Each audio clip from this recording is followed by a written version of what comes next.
எல்லாருக்கும் வணக்கம். பொதுவாக நம்மளுடைய வரப்பெயர் சேனலில் ஆன்மீக தகவல்களை ஷேர் பண்ணுறது தான் வழக்கம். இன்றைக்கி ஒரு முக்கியமான விஷயம் ரொம்ப ஃப்ரீக்வெண்ட்டாக என்னுடைய கவனத்துக்கு வந்ததுனால சரி இதை உங்ககிட்டயும் ஷேர் பண்ணலாம் அப்படிங்கிறதுக்காக தான் இந்த பதிவு. இது எல்லா பெற்றோருக்கும் பிள்ளைங்களுக்கும் இன்னும் சொல்லப்போனால் எனக்கும் சேர்த்தே தாங்க இந்த பதிவு.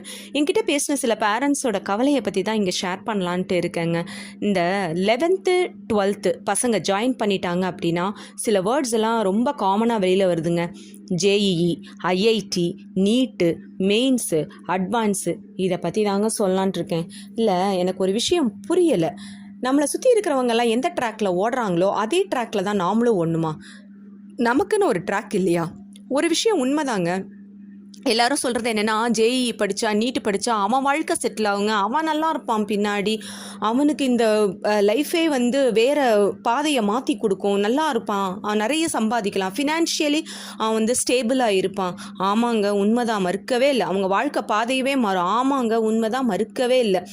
ஆனால் அது இல்லை அப்படின்னா அந்த குழந்தையோட வாழ்க்கையே அஸ்தமனம் ஆயிருமா? எனக்கு புரியலைங்க. எனக்கு என்னென்னா, பேரண்ட்ஸ் நிறைய பேர் என்ன சொல்கிறாங்க அப்படின்னா, வேறு வாழ்க்கையில் சாதிக்கவே முடியாதுங்க. இவெல்லாம் பார்த்தீங்கன்னா, எங்கள் அக்கா பையன் பாருங்கள், படிச்சுட்டு லண்டனில் இருக்கான், அமெரிக்காவில் இருக்காங்க. என் சித்தப்பா பையன் ஆஸ்திரேலியாவில் இருக்கான், நல்லா படித்தாங்க. இவன் பாருங்கள் படிக்கவே மாட்டேங்கிறான், அது புரியவே மாட்டேங்குது. அவள்கிட்ட எவ்வளோ நேரம் பேசியிருக்கான்னு தெரியுங்களா? அவள் ஃப்ரெண்ட்ஸ்டே எதை பேசிகிட்டு இருக்கா, கேட்கவே மாட்டேங்கிறா. ஒரு மாதிரியான புலம்பலாக இருக்குது பேரண்ட்ஸுக்கு. ஏன்னா பேரண்ட்ஸ் பணத்தை கட்டி படிக்க வைக்கிறாங்களா, அதுக்குரிய ரிசல்ட்டும் அவங்களும் எக்ஸ்பெக்ட் பண்ணுறாங்க.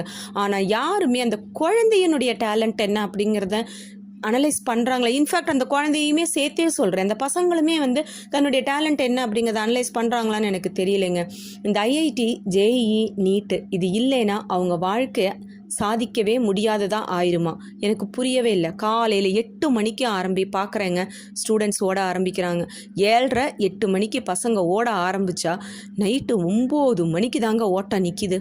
அங்கே டியூஷன் போகிறான், இங்கே கோச்சிங் போகிறான், ஸ்கூலில் ஸ்பெஷல் கிளாஸு, ஸ்கூலில் டெஸ்ட் இருக்குது, ரெக்கார்ட் நோட்டு, ஹோம் ஒர்க்கு, ராத்திரி 1 மணி வரைக்கும் ரைட்டிங் ஒர்க் பண்ணுறாங்க. அதுக்கப்புறம் அவன் என்னத்தை படித்து என்னத்தை பாஸ் பண்ண போகிறான்? டியூஷனில் ஒரு டெஸ்ட்டு, கோச்சிங் சென்டரில் ஒரு டெஸ்ட்டு, ஸ்கூலில் ஒரு டெஸ்ட்டு. அவன் கண்ணு முழிச்சிட்டு 1 மணி வரைக்கும் முழிச்சதுக்கப்புறம் அந்த அம்மா பேரண்ட்ஸ் இல்லை அம்மா அப்பா யாருனாலும் சரி என்ன படிக்கிறான், என்ன சொல்கிறாங்க அப்படின்னா, என் பிள்ளை மார்னிங் எழுந்திரிக்கவே மாட்டேங்குது. என்ன தான் சொல்கிறது, ஏர்லி மார்னிங் எந்திரிச்சு படித்தா அவ்வளோ நல்லது உடம்புக்கு, நானும் சொல்லிக்கிட்டே இருக்கேங்க அப்படின்னு குறை சொல்கிறாங்க. எனக்கு புரியல. 1 மணி வரைக்கும் அந்த குழந்தைக்கு ரைட்டிங் ஒர்க்கு 10-12 மணி வரைக்குமே இருக்குது அப்படின்னா அதுக்கப்புறம் அது எத்தனை மணிக்கு எழுந்திரிக்குங்க? குறைஞ்சபட்சம் ஒரு 6 மணி நேரம் தூக்கம் வேண்டாமா? இப்படியே 5 மணி நேரம், 4 மணி நேரம், 3 மணி நேரத்தில் அந்த குழந்தை தூங்கி முழிச்சுதுன்னா ஹெல்த் கண்டிஷன் என்னங்க ஆகும்? எனக்கு புரியவே இல்லை. ஸ்ட்ரெஸ் ஆகுவாங்களா, ஆக மாட்டாங்களா? ரொம்ப ஸ்ட்ரெஸ் ஆகிறாங்கங்க. பசங்களும் சும்மா இல்லை. இந்த ஐஐடியில் பாஸ் பண்ணுற ஜாயின் பண்ணுற எல்லாருமே பாஸ் பண்ணிடுறாங்களா? எனக்கு புரியலைங்க. எல்லாருமே ஐஐடியில் கோச்சிங் சென்டரில் ஜாயின் பண்ணுற எல்லாருமே அதில் போய் ஐஐடியில் போய் இன்ஸ்டியூட்டில் போய் ஜாயின் பண்ணிடுறாங்களா? ஏதாவது ஒரு இன்ஸ்டியூட்டில் போய் ஜாயின் பண்ணிடுறாங்களா? பேரண்ட்ஸும் யோசிக்கவே மாட்டேங்கிறாங்க. இதில் கொண்டு போய் போட்டாச்சுன்னு வச்சுக்கோங்களேன், எல்லாரும் அவன் பாஸ் பண்ணிட்டான், இவன் பாஸ் பண்ணிட்டான், அப்போ அதனால இவ்வளோ பாஸ் பண்ண சொல்லுங்கள், பேசுங்க, கொஞ்சம் என் பொண்ணுக்கு புரிய வைங்க, என் பையனுக்கு புரிய வைங்க அப்படின்றாங்க. எனக்கு புரியலைங்க. அவங்களுக்கு என்ன திறமை இருக்கோ அந்த திறமையில அவங்கள என்கரேஜ் பண்ணி அந்த பக்கமாக கொண்டு போகிறத விட்டுட்டு எல்லாரும் ஐஐடி, எல்லாரும் நீட்டு, எல்லாரும் மெடிக்கல், எல்லாரும் இன்ஜினியரிங், எல்லாருமே அதுவும் ஐஐடியில் மட்டும்தான் அப்படிங்கிற மாதிரி போனால் எப்படிங்கிறது தெரிலங்க. எனக்கு படிப்புங்கிறது நம்ம நாலேஜுக்கு தான்.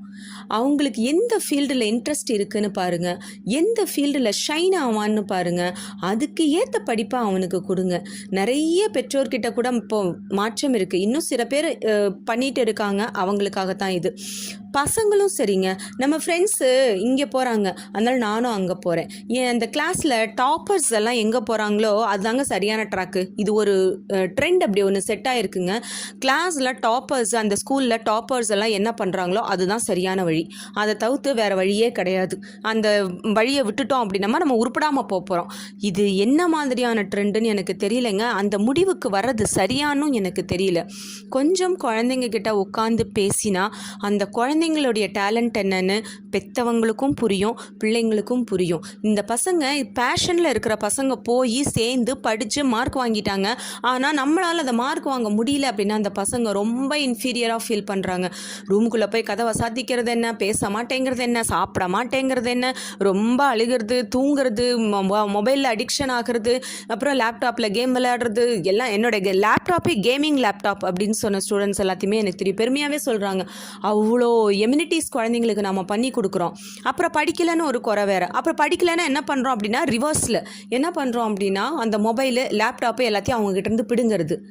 அப்போ என்ன ஆகுது, ஆட்டோமேட்டிக்காக அவங்க இன்னும் அக்ரஸிவாக வர்றாங்க, இன்னும் ஸ்ட்ரெஸ் ஆகுது, அவங்களால அந்த ஸ்டேபிளாக இருக்கவே முடியல, கோவம் வருது பேரண்ட்ஸுக்கு, அதுக்கு மேலே அவங்கள கண்ட்ரோல் பண்ண முடியல. என்ன பண்ணுறதுன்னு தெரியாமல் பேரண்ட்ஸும் முழிக்கிறாங்க, ஸ்டூடெண்ட்ஸும் முழிக்கிறாங்க.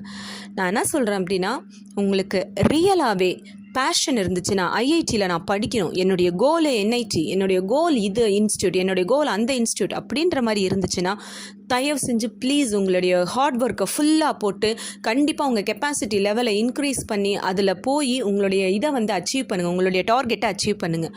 ஆனால் எனக்கு அது பேஷன் இல்லை, அந்த ஃப்ரெண்ட்ஸு போகிறாங்க, அந்த டாப்பர்ஸ் அங்கே போகிறாங்க, அதனால நான் அங்கே போகிறேன் அப்படிங்கிறது தயவு செஞ்சு கொஞ்சம் மாற்றி யோசிச்சு பாருங்களேன். ஒருவேளை நான் சொல்கிறது தவறாக கூட இருக்கலாம், தவறா சரியான்னு எனக்கு தெரியல. இது என்னுடைய தனிப்பட்ட ஒப்பீனியனாக நான் நினைக்கிறேன். நான் நிறைய ஸ்டூடெண்ட்ஸை பார்க்கறதுனால நான் அதை தனிப்பட்ட ஒப்பீனியனாக நினைக்கிறேன். எவ்வளோ பேரண்ட்ஸு தெரியுமா, என் பையங்க இனிமேல் பசங்க இல்லை பொண்ணுங்க இது பண்ணவே வேண்டாங்க, ஐஐடியே வேண்டாங்க, நீட்டே வேண்டாம், படித்தா போதும், என் பிள்ளை நல்லா இருந்தால் போதும், சைக்கியாட்ரிஸ்ட்டை போகிற அளவுக்கு, அதாவது சைக்கியாட்ரிஸ்ட்டு அவங்க தனியாலாம் போகிறதில்ல, நிறைய ஸ்கூல்ஸே கவுன்சிலிங்னு ஒன்று ஓப்பனே பண்ணி வச்சுருக்காங்க. பசங்க ஸ்ட்ரெஸ் ஆனால் அவங்களுக்கு கவுன்சிலிங் கொடுக்கணும்னு. இவ்வளோ ஸ்ட்ரெஸ்டாக நாமெல்லாம் படித்தோமா அப்படிங்கிறது எனக்கு தெரியல. அவ்வளோ ஸ்ட்ரெஸ்ஸில் படித்து இப்படி